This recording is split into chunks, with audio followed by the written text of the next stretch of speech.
Dear students of the first BCom and first BBA classes, we continue our class on the topic the theories of motivation.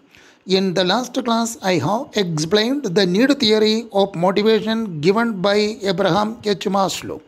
Now we consider another important theory of motivation called the two-factor theory of motivation.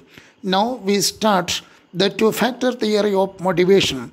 The two-factor theory of motivation is also called the hygiene theory of motivation. Remember, the two-factor theory of motivation is also called the hygiene theory of motivation. This theory has been introduced by Frederick Herzberg, who was an American psychologist. It has been published in the year 1959 as a modification over the need theory of motivation given by Abraham H. Maslow.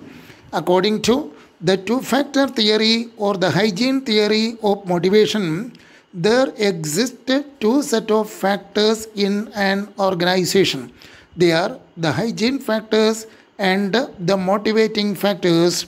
Remember, according to the two-factor or the hygiene theory of motivation, Frederick Herzberg says that in any organization there exist two set of factors. They are, the first one is the hygiene factors and the second one is the motivating factors.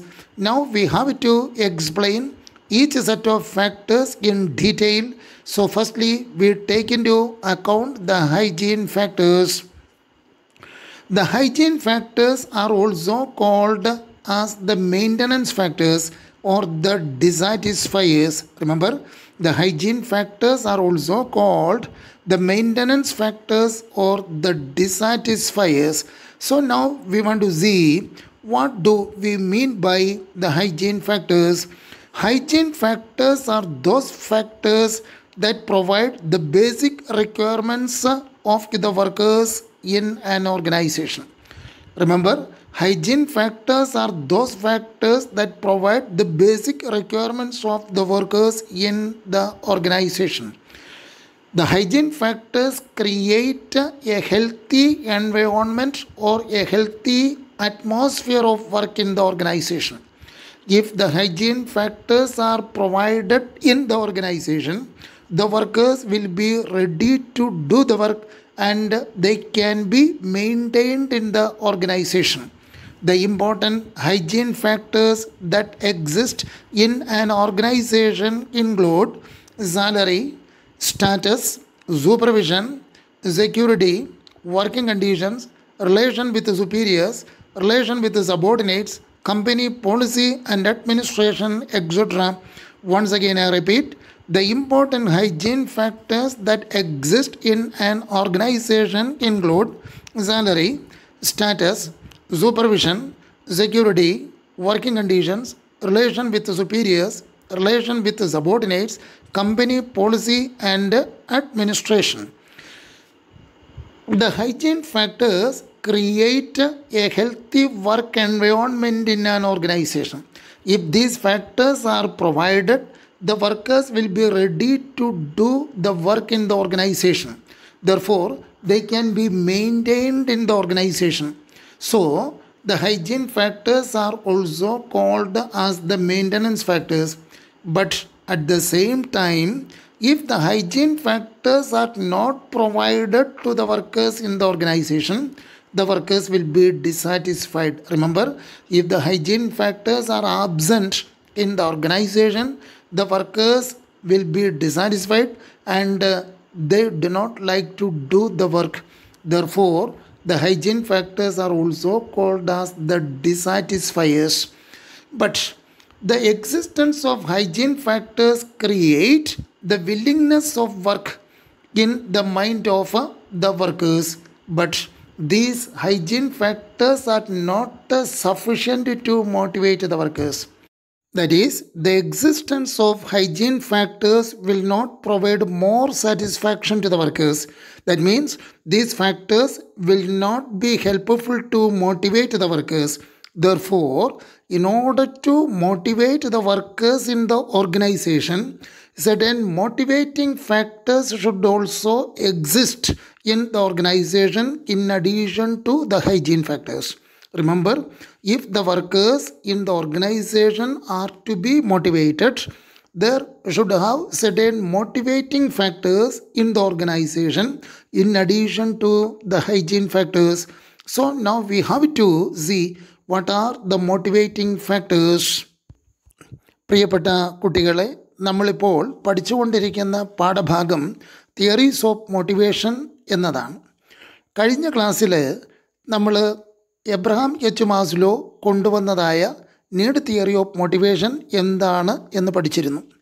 ഇന്ന് അതുപോലെ തന്നെ വളരെ പ്രധാനപ്പെട്ട മറ്റൊരു theory അല്ലെങ്കിൽ ഒരു സിദ്ധാന്തം നമ്മൾ ചർച്ച ചെയ്യുകയാണ്. അത് 2 ഫാക്ടർ തിയറി ഓഫ് മോട്ടിവേഷൻ എന്നതാണ്. ഈ 2 ഫാക്ടർ തിയറി ഓഫ് മോട്ടിവേഷനെ ഹൈജീൻ തിയറി ഓഫ് മോട്ടിവേഷൻ എന്നും വിളിക്കാറുണ്ട്. ഈ സിദ്ധാന്തം കൊണ്ടുവരുന്നത് അമേരിക്കൻ മനഃശാസ്ത്രജ്ഞനായ ഫ്രെഡറിക് ഹെഴ്സ്ബർഗ് ആണ്. 1959 കൊണ്ടുവന്ന ഈ സിദ്ധാന്തം എബ്രഹാം എച്ച് മാസ്ലോ കൊണ്ടുവന്നതായ നീഡ് തിയറി ഓഫ് മോട്ടിവേഷൻ പരിഷ്കരിച്ച് അതിൻ്റെ ഒരു പരിഷ്കൃത രൂപമായിട്ടാണ് കൊണ്ടുവന്നിരിക്കുന്നത്. ഈ 2 ഫാക്ടർ തിയറി ഓഫ് മോട്ടിവേഷനിൽ ഫ്രെഡറിക് ഹെഴ്സ്ബർഗ് പറയുന്നത് ഏതൊരു ഓർഗനൈസേഷനിലും 2 തരം ഘടകങ്ങൾ അല്ലെ 2 സെറ്റ് ഘടകങ്ങൾ നിലവിലുണ്ടാവണമെന്നാണ്. അതിൽ ഒന്നാമത്തെ സെറ്റ് കൊണ്ട് അദ്ദേഹം ഉദ്ദേശിക്കുന്നത് ഹൈജീൻ ഫാക്ടേഴ്സ് എന്നാണ്. രണ്ടാമത്തത് കൊണ്ട് അദ്ദേഹം ഉദ്ദേശിക്കുന്നത് മോട്ടിവേറ്റിംഗ് ഫാക്ടേഴ്സ് എന്നാണ്. ഇനി നമുക്ക് ഹൈജീൻ ഫാക്ടേഴ്സ് എന്താണ്, മോട്ടിവേറ്റിംഗ് ഫാക്ടേഴ്സ് എന്താണ് എന്ന് നോക്കണം. ഇതിൽ ഹൈജീൻ ഫാക്ടേഴ്സ് കൊണ്ട് ഉദ്ദേശിക്കുന്നത് ഒരു ഓർഗനൈസേഷനിൽ വർക്ക് ചെയ്യുന്ന വർക്കേഴ്സിന് വേണ്ടുന്നതായ അടിസ്ഥാനപരമായ സൗകര്യങ്ങളും ആവശ്യങ്ങളും ഒരുക്കി കൊടുക്കുക എന്നുള്ളതാണ്. ഈ ഘടകങ്ങൾ ഒരുക്കി കൊടുക്കുന്ന പക്ഷം അല്ലെ ഈ ആവശ്യങ്ങൾ നിറവേറ്റുന്ന പക്ഷം ഇവിടെ ജോലി ചെയ്യുന്ന വർക്കേഴ്സ് ഇവിടെ ജോലി ചെയ്യാൻ തയ്യാറാവുകയും ഈ ഓർഗനൈസേഷനിൽ നിലനിന്ന് മുന്നോട്ട് പോകാൻ ഇഷ്ടപ്പെടുകയും ചെയ്യും എന്നുള്ളതാണ്. അതുകൊണ്ട് തന്നെ ഈ പറയുന്ന ഘടകങ്ങൾ ഒരു ഓർഗനൈസേഷനിൽ വർക്കേഴ്സിന് ഒരുക്കി കൊടുക്കുകയാണെങ്കിൽ മാത്രമേ ഈ ഓർഗനൈസേഷൻ്റെ സുഗമമായ പ്രവർത്തനം മുന്നോട്ട് കൊണ്ടുപോകാൻ കഴിയുകയുള്ളൂ. ഇതിൽ വരുന്ന ഈ ഹൈജീൻ ഫാക്ടേഴ്സിൽ വരുന്ന പ്രധാനപ്പെട്ട ഘടകങ്ങൾ എന്തൊക്കെയാണ് എന്ന് പറയുന്നു. അതിൽ 1 സാലറിയാണ്, ആകർഷകമായ ശമ്പളം കൊടുക്കുക. 2 സ്റ്റാറ്റസ്, ഇവിടെ ജോലി ചെയ്യുന്ന വർക്കേഴ്സിന് അവരർഹിക്കുന്ന സ്ഥാനമാനങ്ങളും മറ്റും ലഭ്യമാക്കി കൊടുക്കുക. 3 സൂപ്പർവിഷൻ, വർക്കേഴ്സിന് കൃത്യമായിട്ടുള്ള നിർദ്ദേശങ്ങളും മേൽനോട്ടവും ലഭിക്കുന്നതിനുള്ള ക്രമീകരണങ്ങൾ ചെയ്യുക. 4 സെക്യൂരിറ്റി, ഇവിടെ ജോലി ചെയ്യുന്ന വർക്കേഴ്സിന് ആവശ്യമായിട്ടുള്ള സുരക്ഷാ ക്രമീകരണങ്ങൾ ഒരുക്കി കൊടുക്കുക. 5 വർക്കിംഗ് കണ്ടീഷൻസ്, ജോലി ചെയ്യുന്നതിനാവശ്യമായിട്ടുള്ള ഭൗതിക സാഹചര്യങ്ങൾ ഒരുക്കി കൊടുക്കുക. ഉദാഹരണത്തിന് വൃത്തിയും വെടിപ്പുമുള്ള ജോലിസ്ഥലം, വായു സഞ്ചാരം കിടക്കുന്ന കെട്ടിടങ്ങൾ, പ്രാഥമിക സൗകര്യങ്ങൾ നിറവേറ്റുന്നതിനുള്ള ബാത്റൂം ടോയ്ലറ്റ് ഫെസിലിറ്റീസ്, വർക്കേഴ്സിന് വിശ്രമിക്കാനുള്ള വിശ്രമ കേന്ദ്രങ്ങൾ റെസ്റ്റ് പ്ലേസുകൾ കൊടുക്കുക, ശുദ്ധമായ വെള്ളം കുടിവെള്ളം ഒരുക്കി കൊടുക്കുക, ഡ്രിങ്കിങ് വാട്ടർ ഫെസിലിറ്റി പ്രൊവൈഡ് ചെയ്യുക, വർക്കേഴ്സിന് ഭക്ഷണവും മറ്റും ഒരുക്കി കൊടുക്കുന്നതിനുള്ള കഴിക്കുന്നതിനുള്ള ക്യാൻറ്റീൻ ഫെസിലിറ്റീസ് പ്രൊവൈഡ് ചെയ്യുക. അതുപോലെ അപകടകരമായ സാഹചര്യങ്ങളിൽ വർക്ക് ചെയ്യുന്ന വർക്കേഴ്സിന് ആവശ്യമായുള്ള സുരക്ഷാ ക്രമീകരണങ്ങൾ പ്രദാനം ചെയ്യുക. ഇവയൊക്കെയാണ് വർക്കിംഗ് കണ്ടീഷൻസ് കൊണ്ട് ഉദ്ദേശിക്കുന്നത്. അടുത്തതായിട്ട് വരുന്നത് 6ാമത്തെ ഘടകത്തിൽ വരുന്നത് റിലേഷൻ വിത്ത് സുപ്പീരിയേഴ്സാണ്. അതായത് മേൽത്തട്ടുകളിൽ ജോലി ചെയ്യുന്ന സുപ്പീരിയേഴ്സുമായിട്ട് നല്ല ബന്ധങ്ങൾ നിലനിർത്തിക്കൊണ്ടു പോകാനുള്ള സൗകര്യങ്ങൾ ഒരുക്കുക. അതേപോലെ തന്നെ 7ാമത് വരുന്നത് താഴെത്തട്ടിൽ ജോലി ചെയ്യുന്ന സബോർഡിനേറ്റ്സുമായിട്ട് നല്ല ബന്ധം നിലനിർത്തിക്കൊണ്ടു പോകാനുള്ള സൗകര്യങ്ങൾ ഒരുക്കുക. അതായത് റിലേഷൻ വിത്ത് സബോർഡിനേറ്റ്സ്. 8ാമത് വരുന്നത് കമ്പനിക്ക് കാര്യക്ഷമതയുള്ളൊരു മാനേജ്മെൻറ്റും വ്യക്തമായിട്ടുള്ള പ്ലാനുകളും പോളിസീസും ഉണ്ടാവുക. അതാണ് കമ്പനി പോളിസി ആൻഡ് അഡ്മിനിസ്ട്രേഷൻ. ഈ പറയുന്ന ഹൈജീനിക് ഫാക്ടേഴ്സ് ഒരു ഓർഗനൈസേഷനിൽ പ്രൊവൈഡ് ചെയ്യുന്ന പക്ഷം അവർ ഈ ഓർഗനൈസേഷനിൽ വർക്ക് ചെയ്യാൻ ഇഷ്ടപ്പെടുകയും ഓർഗനൈസേഷനിൽ തുടർന്ന് മുന്നോട്ട് പോവുകയും ചെയ്യും. അവരെ നമുക്ക് നിലനിർത്തി കൊണ്ടുപോകാൻ പറ്റും. അതുകൊണ്ടാണ് ഈ ഹൈജീൻ ഫാക്ടേഴ്സിനെ മെയിൻ്റനൻസ് ഫാക്ടേഴ്സ് എന്നുകൂടി വിളിക്കുന്നത്. ഈ ഹൈജീൻ ഫാക്ടേഴ്സ് ഓർഗനൈസേഷനിൽ ഇല്ലാത്ത പക്ഷം ഇവിടെ ജോലി ചെയ്യുന്ന വർക്കേഴ്സ് അസംതൃപ്തരാകും, ഡിസാറ്റിസ്ഫൈഡ് ആവും, അവരോട് ജോലി ചെയ്യാൻ ഇഷ്ടപ്പെടാതെ വരും. അപ്പം അതുകൊണ്ട് തന്നെ ഈ ഹൈജീൻ ഫാക്ടേഴ്സിനെ നമ്മൾ ഡിസാറ്റിസ്ഫയേഴ്സ് എന്നും വിളിക്കുന്നു. ചുരുക്കി പറഞ്ഞാൽ ഒരു ഓർഗനൈസേഷനിൽ ഹൈജീൻ ഫാക്ടേഴ്സ് പ്രൊവൈഡ് ചെയ്യുന്ന പക്ഷം ആ വർക്കേഴ്സ് ഓർഗനൈസേഷനിൽ തുടർന്ന് വർക്ക് ചെയ്യാൻ തയ്യാറാവും. എന്നാൽ ഈ ഹൈജീൻ ഫാക്ടേഴ്സ് നിലനിൽക്കുന്നത് കൊണ്ട് വർക്കേഴ്സിന് നമുക്ക് കൂടുതൽ സംതൃപ്തി കൊടുക്കുന്നതിനോ ആ വർക്കേഴ്സിനെ മോട്ടിവേറ്റ് ചെയ്യുന്നതിനോ കഴിയാതെ വരും. ആ വർക്കേഴ്സിനെ മോട്ടിവേറ്റ് ചെയ്യണമെങ്കിൽ ഇവിടെ നിലനിൽക്കുന്ന ഹൈജീൻ ഫാക്ടേഴ്സിന് പുറമെ ഒരു കൂട്ടം മോട്ടിവേറ്റിംഗ് ഫാക്ടേഴ്സ് കൂടി ഓർഗനൈസേഷനിൽ നിലനിൽക്കേണ്ടതായിട്ടുണ്ട്. അതാണ് ഹെഴ്സ്ബർഗ് പറയുന്ന മോട്ടിവേറ്റിംഗ് ഫാക്ടേഴ്സ്. ആ മോട്ടിവേറ്റിംഗ് ഫാക്ടേഴ്സിലേക്ക് പോകുന്നതിന് മുമ്പ് നിങ്ങളുടെ അറിവിലേക്ക് ഒരു കാര്യം കൂടി പറഞ്ഞു തരുന്നു. നമ്മൾ നേരത്തെ പറഞ്ഞിരുന്നു മാസ്ലോയുടെ നീഡ് തിയറി പരിഷ്കരിച്ചു കൊണ്ടുവന്ന തിയറിയാണ് ഈ ഹെഴ്സ്ബർഗിൻ്റെ 2 ഫാക്ടർ തിയറി എന്നാണ്. അപ്പോൾ ഈ രണ്ട് സിദ്ധാന്തങ്ങൾ തമ്മിൽ എന്നുവെച്ചാൽ മാസ്ലോയുടെ നീഡ് തിയറിയും ഹെഴ്സ്ബർഗിൻ്റെ 2 ഫാക്ടർ തിയറിയും തമ്മിൽ ഒരു താരതമ്യ പഠനം നടത്തിയാൽ ഹെഴ്സ്ബർഗ് ഉദ്ദേശിക്കുന്ന ഹൈജീൻ ഫാക്ടേഴ്സ് എന്നത് മാസ്ലോയുടെ നീഡ് തിയറിയിൽ പറഞ്ഞിരിക്കുന്ന ലോവർ ലെവൽ നീഡ്സിൽ വരുന്ന കാര്യങ്ങളാണ്. നമ്മൾ കണ്ടിരുന്നു മാസ്ലോയുടെ ലോവർ ലെവൽ നീഡ്സിൽ വരുന്നത് physiological needs, security needs, social needs, ego needs എന്നിവയൊക്കെ ആയിരുന്നു. ഇവിടെ ഹെഴ്സ്ബർഗിൻ്റെ തിയറിയിൽ പറഞ്ഞിരിക്കുന്ന ഹൈജീൻ ഫാക്ടേഴ്സ് ഏറെക്കുറെ മാസ്ലോയുടെ നീഡ് തിയറിയിൽ പറഞ്ഞിരിക്കുന്ന ലോവർ ലെവൽ നീഡ്സാണ്. ഇത് നിങ്ങളുടെ അറിവിലേക്കായിട്ട് ഞാൻ പറയുകയാണ്. ഇനി നമ്മൾ മോട്ടിവേറ്റിംഗ് ഫാക്ടേഴ്സിലേക്ക് കടക്കുകയാണ്. Motivating factors are also called the satisfiers. Remember, the motivating factors are also called the satisfiers. Motivating factors are those factors that help to motivate the workers or that provide more satisfaction to the workers. If in an organization these motivating factors exist in addition to the hygiene factors that will help to motivate the workers or that will help to provide more satisfaction to the workers. The important motivating factors that exist in an organization include the chances for personal growth, responsibility, work itself, recognition, achievement, advancement, etc.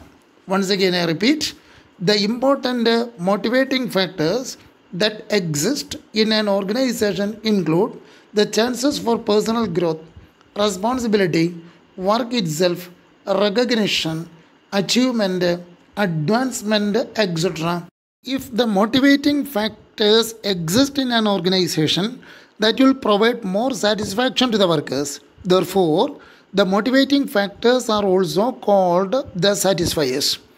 If the motivating factors exist in an organization in addition to the hygiene factors, that will provide more enthusiasm to the workers or that will provide more energy to the workers. It helps to give maximum contribution from the side of the workers that will contribute positively to the accomplishment of the objective of the organization. And therefore, Frederick Herzberg says that in addition to the hygiene factors, there should exist the motivating factors in an organization. The motivating factors, if exist in an organization, that will help to achieve the objective of the organization very easily, or that will help it to get the maximum contribution from the side of the workers in the organization. The motivating factors given in the Herzberg's theory are equal to the higher level needs given in the Maslow's need theory. For having an easy understanding of the 2-factor theory, it can be compared with the launching of a rocket. Remember, in order to understand the 2-factor theory of motivation very easily, this theory can be compared with the launching of a rocket. At the place of the launching of a rocket, we can see two elements. One is the launching pad and other is the rocket to be launched. The hygiene factors given in the two-factor theory can be compared with the launching pad or the launching floor. The motivating factors given in the two-factor theory can be compared with the rocket to be launched. It just means that hygiene factors provide the basic requirements of the work in the organization, just like the launching pad or the launching floor provide necessary arrangements for the launching the rocket. The motivating factors help the workers to rush towards the objective, just like a rocket is rushed towards its objective. പ്രിയപ്പെട്ട കുട്ടികളെ, hygiene factors എന്താണ് എന്ന് നമ്മൾ ചർച്ച ചെയ്തിരുന്നു. ഇനി നമ്മൾക്ക് നോക്കേണ്ടത് എന്താണ് മോട്ടിവേറ്റിംഗ് ഫാക്ടേഴ്സ്. മോട്ടിവേറ്റിംഗ് ഫാക്ടേഴ്സ് കൊണ്ട് ഉദ്ദേശിക്കുന്നത് ഒരു ഓർഗനൈസേഷനിൽ വർക്ക് ചെയ്യുന്ന വർക്കേഴ്സിന് കൂടുതൽ പ്രചോദനം നൽകുന്നതിന് ഉപകരിക്കുന്ന ഘടകങ്ങളാണ്. വർക്ക് ചെയ്യാൻ കൂടുതൽ താല്പര്യം അവരുടെ മനസ്സിൽ ക്രിയേറ്റ് ചെയ്യാൻ സഹായിക്കുന്ന ഘടകങ്ങളാണ്, അല്ലെങ്കിൽ അവരുടെ മനസ്സിൽ കൂടുതൽ സംതൃപ്തി കൊടുക്കാൻ കഴിയുന്ന ഘടകങ്ങളാണ്. ഇത് ഹൈജീൻ ഫാക്ടേഴ്സിന് പുറമേ അതിനും മേലെ വരുന്ന ഘടകങ്ങളാണ്. നമ്മൾ നേരത്തെ പറഞ്ഞിരുന്നു, ഹൈജീൻ ഫാക്ടേഴ്സ് ഒരു ഓർഗനൈസേഷനിൽ പ്രൊവൈഡ് ചെയ്യുന്ന പക്ഷം അവിടെ ജോലി ചെയ്യാനുള്ളൊരു താല്പര്യം വർക്കേഴ്സിൽ ജനിക്കും. എന്നാൽ അത് വർക്കേഴ്സിന് കൂടുതൽ സംതൃപ്തി പകർന്നു നൽകുകയോ അവരെ മോട്ടിവേറ്റ് ചെയ്യാൻ സഹായിക്കുകയോ ചെയ്യില്ല. ആ വർക്കേഴ്സിന് കൂടുതൽ സംതൃപ്തി പ്രദാനം ചെയ്യണമെങ്കിൽ, അവരെ മോട്ടിവേറ്റ് ചെയ്യണമെങ്കിൽ ഹൈജീൻ ഫാക്ടേഴ്സിന് പുറമേ ഒരു ഓർഗനൈസേഷനിൽ നിലനിൽക്കേണ്ടതായ ഘടകങ്ങളെയാണ് മോട്ടിവേറ്റിംഗ് ഫാക്ടേഴ്സ് എന്ന് പറയുക. ഈ മോട്ടിവേറ്റിംഗ് ഫാക്ടേഴ്സിൽ വരുന്ന പ്രധാനപ്പെട്ട ഘടകങ്ങൾ പേഴ്സണൽ ഗ്രോത്ത്, വർക്കേഴ്സിന് ഈ ഓർഗനൈസേഷനിൽ അവരുടെ കഴിവിനനുസരിച്ച് ഉയർന്നു പോകാനുള്ള സൗകര്യങ്ങൾ ഒരുക്കി കൊടുക്കുക. അതുപോലെ തന്നെ വർക്കേഴ്സിന് കൂടുതൽ റെസ്പോൺസിബിലിറ്റി ഏൽപ്പിച്ചു കൊടുക്കുക. അതുപോലെ തന്നെ അവർ ചെയ്യുന്ന വർക്ക് തന്നെ ആനന്ദദായകമാക്കി തീർക്കുക, സന്തോഷപ്രദമാക്കി തീർക്കുക. അതായത് ഒരു ജോലി നമ്മൾ വളരെ സന്തോഷത്തോടെ ചെയ്യുന്ന സമയത്ത് അതിൽ നിന്ന് നമുക്ക് കിട്ടുന്ന ഒരു സംതൃപ്തിയുണ്ട്. ആ സംതൃപ്തിയെ നമ്മൾ ഇൻട്രിൻസിക് റിവാർഡ് എന്നാണ് പറയുക. ആന്തരികമായിട്ട് കിട്ടുന്ന ഒരു സന്തോഷമാണ്. അപ്പോൾ ഒരു ജോലി, ഏതൊരു ജോലി ചെയ്യുമ്പോഴും അത് നമ്മൾ വളരെ ആത്മാർത്ഥമായി സത്യസന്ധമായി ചെയ്ത് തീർക്കുമ്പോൾ അതിൽ നിന്ന് കിട്ടുന്നൊരു സന്തോഷം, അത് വർക്കേഴ്സിന് കൂടുതൽ സംതൃപ്തി പകർന്നു കൊടുക്കുന്ന ഒന്നാണ്. അതാണ് ഈ വർക്ക് ഇറ്റ് സെൽഫ് കൊണ്ട് ഉദ്ദേശിക്കുന്നത്. മറ്റൊന്ന് റെക്കഗ്നിഷൻ, അതായത് ഓർഗനൈസേഷനിൽ വർക്ക് ചെയ്യുന്ന വർക്കേഴ്സിന് വേണ്ട രീതിയിലുള്ള അംഗീകാരം കൊടുക്കുക. അതായത് നല്ല രീതിയിൽ അച്ചീവ്മെൻ്റൊക്കെ കൈവരിക്കുന്ന വർക്കേഴ്സിന് മാനേജ്മെൻറ്റ് പ്രത്യേകിച്ച് പ്രോത്സാഹനങ്ങളും റിവാർഡുകളും അഭിനന്ദനവും ഒക്കെ കൊടുക്കുക എന്നുള്ളതാണ്. അപ്പോൾ അതിലൂടെ അവർക്ക് കൂടുതൽ സംതൃപ്തി പ്രദാനം ചെയ്യുന്നതാണ്. പിന്നെ മറ്റൊന്ന് അഡ്വാൻസ്മെൻറ്റാണ്. അതായത് കഴിവ് തെളിയിച്ച വർക്കേഴ്സിന് അവർക്ക് ഈ ഓർഗനൈസേഷൻ ഉയർന്നു പോകുന്നതിനാവശ്യമുള്ള പ്രൊമോഷൻ മുതലായ കാര്യങ്ങളൊക്കെ ചെയ്തു കൊടുക്കുക എന്നുള്ളതാണ്. പിന്നെ മറ്റൊന്ന് അച്ചീവ്മെൻറ്റാണ്. നമ്മൾ മാസ്ലോയുടെ നീഡ് തിയറിയിൽ പറഞ്ഞിരുന്നു, ഒരു വ്യക്തിക്ക് അയാളുടെ മനസ്സിലുണ്ടാകാവുന്ന ഏറ്റവും ഉയർന്ന തലത്തിലുള്ള ആഗ്രഹമെന്ന് പറയുന്നത് സെൽഫ് ആക്ച്വലൈസേഷൻ നീഡ്, അല്ലെങ്കിൽ സെൽഫ് അച്ചീവ്മെൻറ്റ് നീഡാണ്. അപ്പോൾ അതിന് വളരെ ചലഞ്ചിങ് ആയിട്ടുള്ള വർക്കും മറ്റും ആ വർക്കേഴ്സിന് വിട്ടുകൊടുക്കണം, നമ്മളവിടെ പഠിച്ചിരുന്നു. അതുതന്നെയാണ് ഇവിടെയും ഉദ്ദേശിക്കുന്നത്. ചുരുക്കി പറഞ്ഞാൽ ഹേഴ്സ്ബർഗിൻ്റെ തിയറിയിൽ പറഞ്ഞിരിക്കുന്ന ഹൈജീൻ ഫാക്ടേഴ്സ് മാസ്ലോയുടെ തിയറിയിൽ പറഞ്ഞിരിക്കുന്ന ലോവർ ലെവൽ നീഡ്സിന് സമമാണ്. അതുപോലെ ഹേഴ്സ്ബർഗിൻ്റെ തിയറിയിൽ പറഞ്ഞിരിക്കുന്ന മോട്ടിവേറ്റിംഗ് ഫാക്ടേഴ്സ് എന്ന് പറയുന്നത് മാസ്ലോയുടെ തിയറിയിൽ പറഞ്ഞിരിക്കുന്ന ഹയർ ലെവൽ നീഡ്സിന് തുല്യമാണ്. ഈ ടു ഫാക്ടർ തിയറി വളരെ വേഗം മനസ്സിലാക്കുന്നതിന് വേണ്ടി നമുക്ക് ഈ തിയറിയെ ഒരു റോക്കറ്റ് വിക്ഷേപണത്തോട് കമ്പയർ ചെയ്യാൻ പറ്റുമെന്നുള്ളതാണ്. ഇപ്പോൾ നമ്മളൊരു റോക്കറ്റ് വിക്ഷേപണ സ്ഥലത്ത് പോയി നോക്കിയാൽ അവിടെ രണ്ട് കാര്യങ്ങൾ നമുക്ക് കാണാൻ പറ്റും. ഒന്ന്, ഈ റോക്കറ്റ് വിക്ഷേപിക്കുന്നതിനുള്ള ഒരു വിക്ഷേപണ തറ, അതാണ് ലോഞ്ചിങ് ഫ്ലോർ, അതായത് ലോഞ്ചിങ് പാഡ്. ആ വിക്ഷേപണ തറയിൽ വിക്ഷേപിക്കാൻ വേണ്ടി ക്രമീകരിച്ച് നിർത്തിയിരിക്കുന്ന റോക്കറ്റ്, ഈ രണ്ട് കാര്യങ്ങൾ നമുക്കവിടെ കാണാൻ പറ്റും. ഒരു ഓർഗനൈസേഷനിൽ വർക്കേഴ്സിന് വർക്ക് ചെയ്യുന്നതിനുള്ള ഭൗതിക സാഹചര്യം ഒരുക്കി കൊടുക്കുന്ന ഹൈജീൻ ഫാക്ടേഴ്സിനെ നമുക്ക് ഈ റോക്കറ്റ് വിക്ഷേപണ കേന്ദ്രത്തിലെ വിക്ഷേപണ തറയോട് താരതമ്യം ചെയ്യാൻ പറ്റും. അതുപോലെ തന്നെ ഒരു ഓർഗനൈസേഷനിൽ വർക്കേഴ്സിനെ ലക്ഷ്യത്തിലേക്ക് തള്ളിവിടുന്നതിന് ആവശ്യമായിട്ടുള്ള മോട്ടിവേറ്റിംഗ് ഫാക്ടേഴ്സിനെ ആ വിക്ഷേപണത്തറയിൽ ഉറപ്പിച്ച് വിക്ഷേപണത്തിന് തയ്യാറാക്കി നിർത്തിയിരിക്കുന്ന ലക്ഷ്യത്തിലേക്ക് കുതിക്കുന്ന റോക്കറ്റുമായിട്ട് താരതമ്യം ചെയ്യാൻ പറ്റും. ഞാൻ ഈ പറയുന്ന ഈ ക്ലാസ്സിനോടൊപ്പം നിങ്ങൾക്ക് ഈ 2 ഫാക്ടർ തിയറിയുടെ ഒരു ചാർട്ട് തന്നിട്ടുണ്ടാവും. ആ ചാർട്ട് തന്നിരിക്കുന്നത് ഒരു റോക്കറ്റ് വിക്ഷേപണത്തോട് താരതമ്യം ചെയ്യുന്ന രീതിയിലാണ്.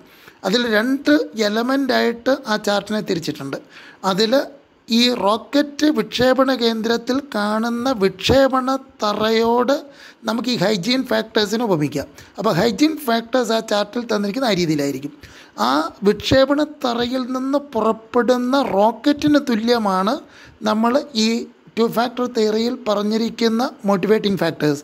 അതുകൊണ്ട് ആ ചാർട്ടിൽ മോട്ടിവേറ്റിംഗ് ഫാക്ടേഴ്സിനെ ഒരു റോക്കറ്റിൻ്റെ മാതൃകയിലായിരിക്കും പ്രസൻറ്റ് ചെയ്തിട്ടുണ്ടാവുക. ഈ പറഞ്ഞ റോക്കറ്റ് വിക്ഷേപണം മുതലായ കാര്യങ്ങൾ നിങ്ങൾക്ക് പരീക്ഷയ്ക്ക് പഠിച്ചെഴുതാൻ പറ്റുമെങ്കിൽ മാത്രം പഠിച്ച് ചെയ്താൽ മതി. അല്ലെങ്കിൽ അതിന് മുന്നോടിയായിട്ട് നമ്മൾ പറഞ്ഞ കാര്യങ്ങൾ പരീക്ഷയ്ക്ക് എഴുതിയാൽ മതിയാവും.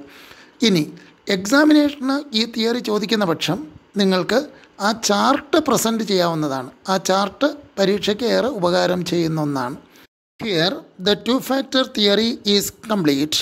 Now we want to discuss the remaining theories of motivation like X theory, Y theory, etc. that we can see in the next class. Thank you.